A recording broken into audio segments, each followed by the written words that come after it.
about you, Mr. Ambassador? I mean, there are a lot of people who will tell you that, yes, as he says, a constitution is only a piece of paper. In fact, a lot of people will even go further and tell you that most of the constitutions, frankly, if you look at them, they are always good pieces of documents. The problem is the implementation, because it is going to be implemented by human beings. No, I think the professor has a point there. The Constitution is a document, a piece of paper. But the manner in which our Constitution was developed and the time that you must remember that the reform process in Kenya has been ongoing for the last 20 years. And as Prof has just very well put it, it is still work in progress. And so the Constitution is the output of a part of that process. That doesn't mean that process is complete. So as far as constitutions go, and I've heard from scholars of constitutions and constitutionalism that we have a very good and progressive constitution. What we now need to do, and a constitution is the instrument for governance, it's the overall, the framework for governance, it's the roadmap. So we have that, and that's very significant, and it's a good one. We now need to implement it. And so in order for us to implement this constitution, in order for Kenyans to benefit from this constitution, the different parts of society, civil society, the media, must continue to play their role. The parliament must play its role. The vigilance that must be exercised is paramount. It is a good constitution. It needs to be implemented. We have about 5 years. There are different parts of it that have different time frames within which they need to be implemented. With some of them, we are already running behind. You mentioned very well the issue of land.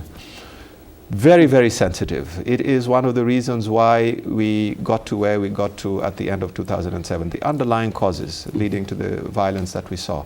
Land is a big issue. It is an emotive issue. We have just extended the period of time that we need to study the land law. And okay, yes, people say that we shouldn't rush through it because it's very important, but we've had 4 years to do these things. So it is important that we implement the Constitution, not just the letter, but also the spirit. The spirit of the Constitution is that we need to be fair to all Kenyans. All Kenyans need to have access to land, because land is still the means of livelihood, the means of production for most of us. And so though progress has been made in that regard, there are still outstanding issues, and land is one of them.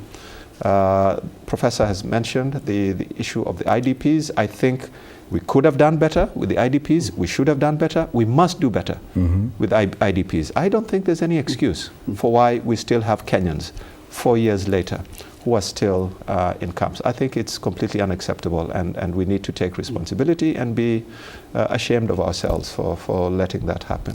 I'm glad that you mentioned the internally displaced persons, really, especially because when you look at the fact that the ICC in The Hague has already spoken and has the Ocampo 4 in the process, you hear the media talk a lot, really, about the suspects. It doesn't seem, frankly, to focus on the plight of the victims of the post-election violence.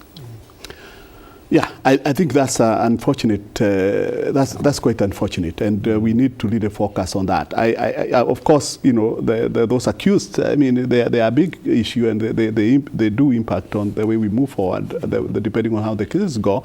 But I mean, the IDPs need to be prioritized, and I would say, as the ambassador said, we don't have a real good reason. But where is the government when it is needed, my friend, Mr. Ambassador? Because frankly, it seems to me that it is the Kenyan government which should be taking the lead. I mean, I criticize the media, yes, and it should be rightly criticized, but where is the Kenyan government? I think, Shaka, that's where, I mean, I said coalition governments do not manage their affairs very well in the best of circumstances. I think this is one of the challenges that we have had. Where we have had some emotive issues, because the IDP issue is a serious and emotive issue. It touches on the issues of land, it touches on issues of historical injustices.